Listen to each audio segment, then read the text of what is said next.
I am back from my trip. That was amazing.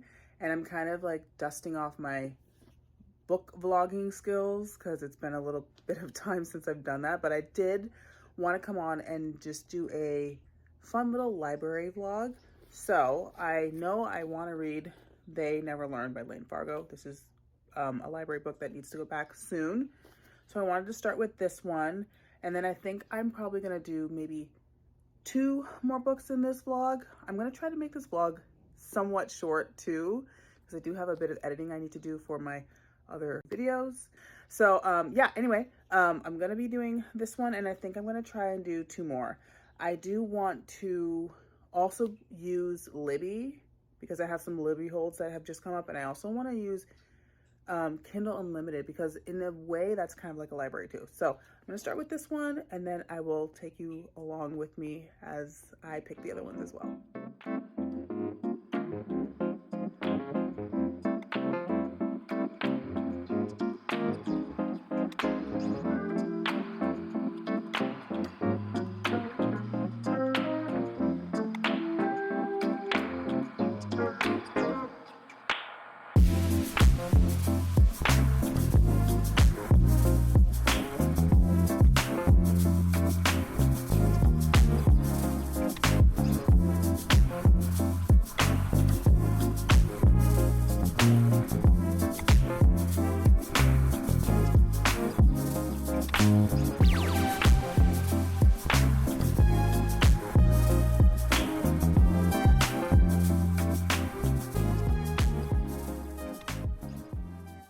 Day, I want to give you a little bit of an update on where I'm at in They Never Learn by Lane Fargo.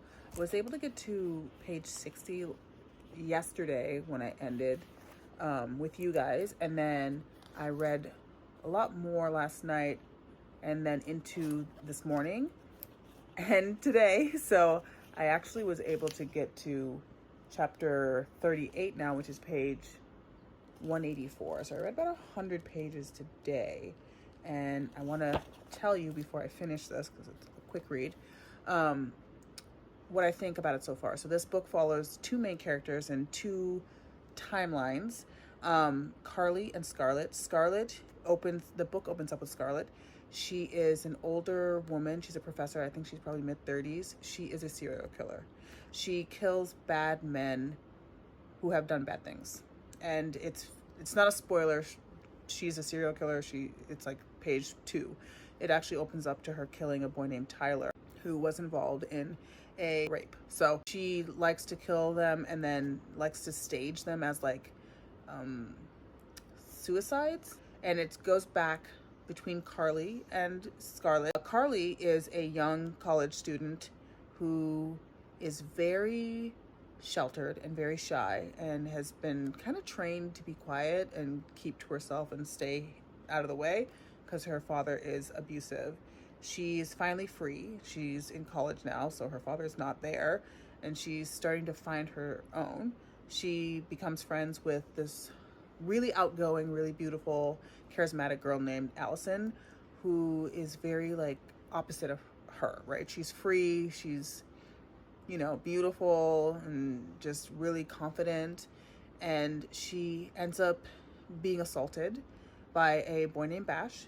And she goes to the dean of the school, and the dean does nothing. That's when Carly starts to change and starts really thinking, how can we make these boys pay? She wants to be able to hold these boys accountable. Where I'm at now in this story, things are kind of starting to come together, especially on Scarlett's end. Scarlett is very close to being found out. The new target, his name is Jasper. He is a professor who is using his power to seduce younger girls that are in his class and then sleep with them. His ex-wife, her name is Mina. She is somewhat aware of his behavior with younger girls. So that's where I am right now, and Carly is she's spiraling. This is good. This is interesting. It's fun. Last year I read The Favorites by Lane Fargo. That was the first Lane Fargo I had ever read, and I really enjoyed it. And so I heard this one was really, really good. It is good. It isn't necessarily like a thriller per se, because we already know what's happening right in the beginning. Oh, I took my nail polish off today, by the way, guys. I'm painting my nails today, and I didn't take it all the way off, so just ignore the nails. But yeah, so it's not really a thriller per se, but it does have thriller elements to it. So yeah, anyway, I'm liking it so far, and I will let you know what I think when I'm done with it. Something actually just came in the mail and I wanted to share it with you. So I got like a movie scratch off, because a lot of times we're like trying to figure out what to watch and we can never figure it out. So I thought this would be kind of fun. And then I got another one because I'm a horror lover of horror. So maybe we'll use one tonight. So here's the explanation card. Again, ignore my nails. And then it starts with these. And it's just like a scratcher. And they're all scratchers. And I don't know what they are. It's so cool. This one's long, 162 minutes. PG-13. This one I feel like is like the Tom Cruise one. Not World War Z, but War of the Worlds. Right? 2009? Or like Avatar?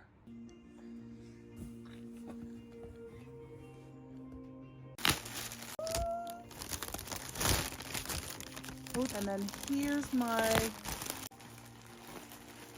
Water Rock again.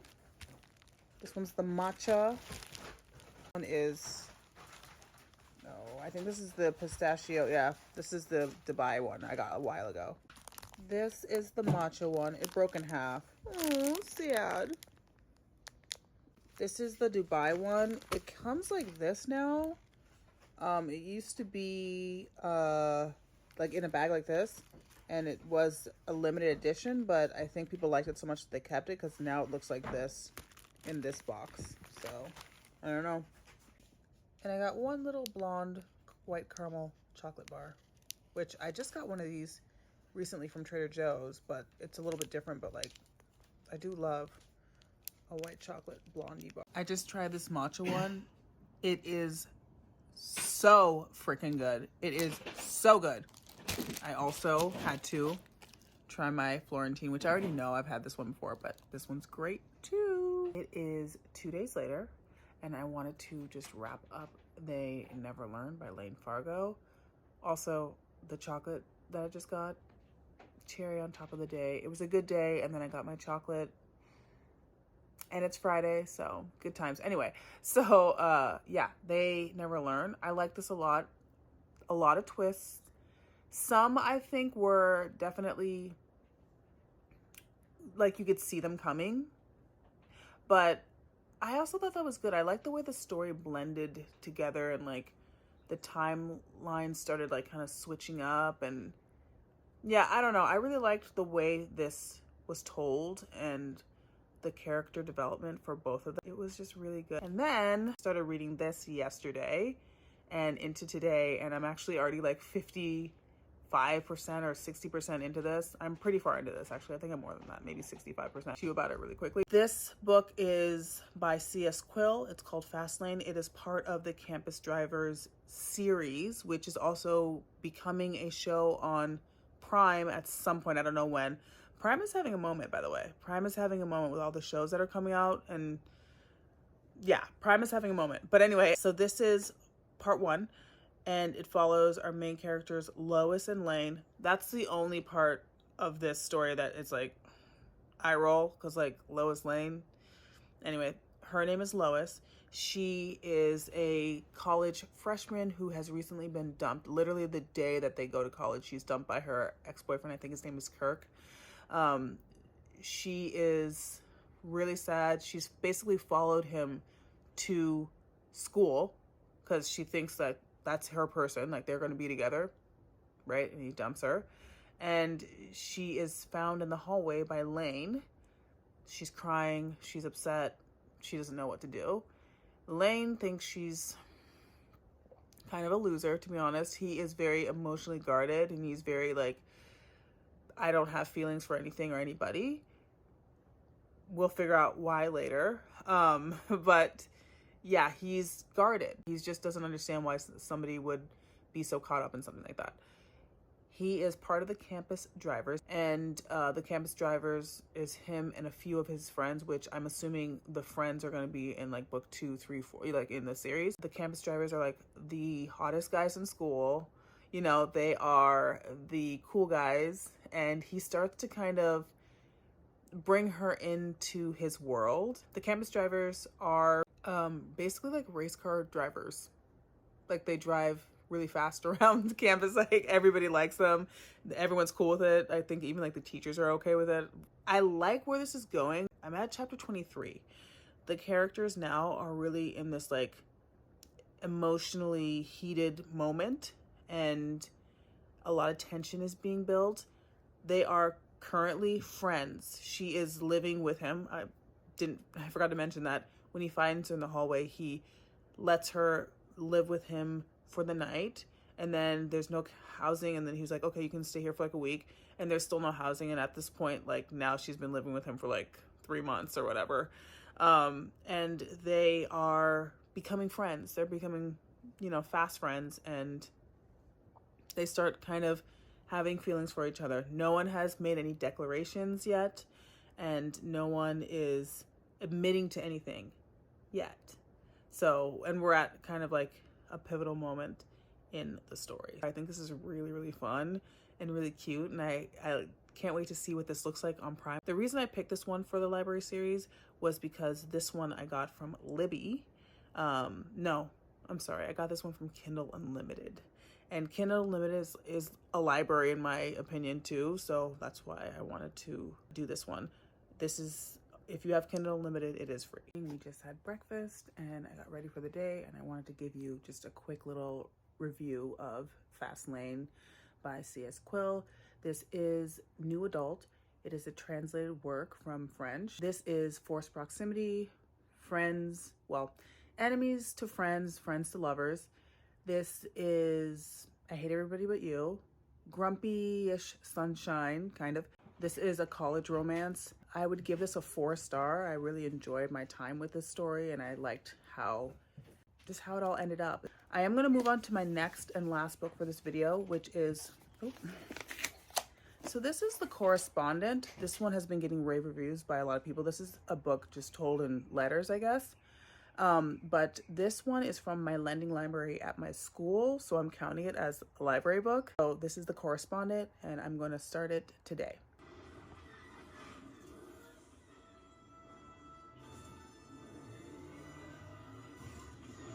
Good afternoon. It's actually a few days later, maybe about 5 days later. I actually just stopped vlogging because I got sick and didn't feel great, and obviously didn't want to vlog, so I didn't. So I'm gonna pick back up now. I was able to finish those first 2 books. I have one more that I'd like to finish for this vlog, which is The Correspondent. This one is by Virginia Evans. I'm gonna start this today, and then I will come back when I have a little bit more to say about this book.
share a quick little haul with you. The bag's kind of messed up, but I was able to get some soccer bit. I didn't actually go to the LA store. I just ordered it, but this is Swedish candy, but the makers are in LA, or the flagship store. Let me show you what I got. I already got into these. These are caramel and marshmallow. I also got a bag of this sour fruity hearts, or the sour and fruity hearts. I got, ooh, these ones I'm excited for. I think these are like raspberry and lemonade. These are little like fruit peels, but they have like sour around them.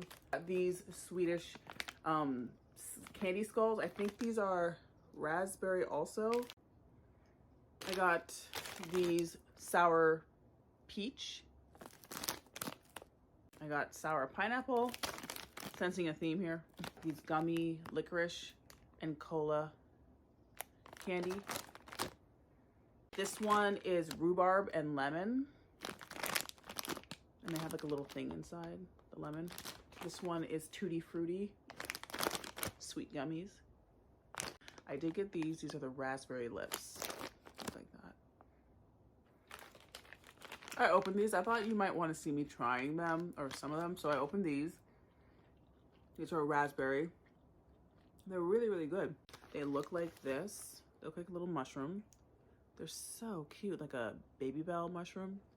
But it tastes like caramel, marshmallow caramel. They're so good. I'm gonna try the sour pineapple, and I think that'll be it for this little taste test. So they look like this.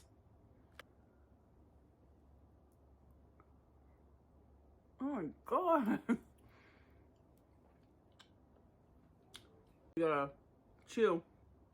I don't know if I recommend these for people who have like serious dental work, although I do, but this maybe could take out a filling. I don't know, but it's good.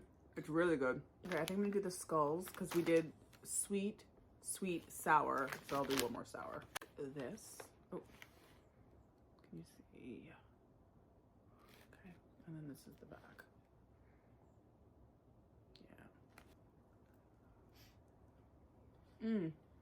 This one's chewier than the pineapples. This one is good. Ooh. It is actually a few days later. I want to apologize for this like disjointed vlog. After I got sick, it just kind of went off the rails. Sorry about that. But I did want to just like focus on feeling better. And even though I felt a little bit better, I wasn't like 100%. But I'm feeling better now, so I can tell you that I was able to finish this. So you did see me reading this or starting this, but I didn't give you any updates, like I said. So I am going to give you a synopsis now, and then also just give you my final thoughts. This book, The Correspondent, is by Virginia Evans. It is written in emails, memos, letters, postcards, and other type of, analog correspondence, I suppose. It is the story of a woman. Her name is Sybil. She is 73. She is aging, and she is at a crossroads in her life. Something happens to her on her 73rd birthday that basically alters the course of the rest of her life, even though she does not want it to. She is fiercely independent. She is frightened of this next phase of her life. She's writing letters to her brother, her children, her best friend. She writes letters to her best friend. She also writes letters to people like Joan Didion and another author who wrote Lonesome Dove. I don't remember his name. But yeah, so she's very intelligent, highly intelligent. She used to be a clerk and was very, very good at her job. And so much so that people thought she should have been a judge instead of the person that she worked under. She is trying to grapple with feelings of forgiveness. She's also trying to figure out what she wants in this later stage in her life. She has some prospects that weren't available to her before that are now. This is seemingly a cozy book in the beginning, but it does end up being pretty heart-wrenching. It's just sad. It's emotional. This is an emotional book. I did really enjoy this book though, and I thought it was really, really well done and really well written. I would probably give this book a 4. Yeah, a 4. I really like this a lot. I would definitely say to check triggers before you go in. There is also a mystery that is kind of being solved throughout this novel, and like kind of like something that's hidden that is uncovering, and it's pretty intense. So I would, like I said, check triggers beforehand if you're wanting to read this. But I really love this, and I thought it was great. Thank you for sticking with me. That is going to wrap up this video. If you liked this video, please don't hesitate to like, comment, share, subscribe. Let me know what you are currently reading, or if you've read any of these books that I read in this vlog, and I will see you in the next one.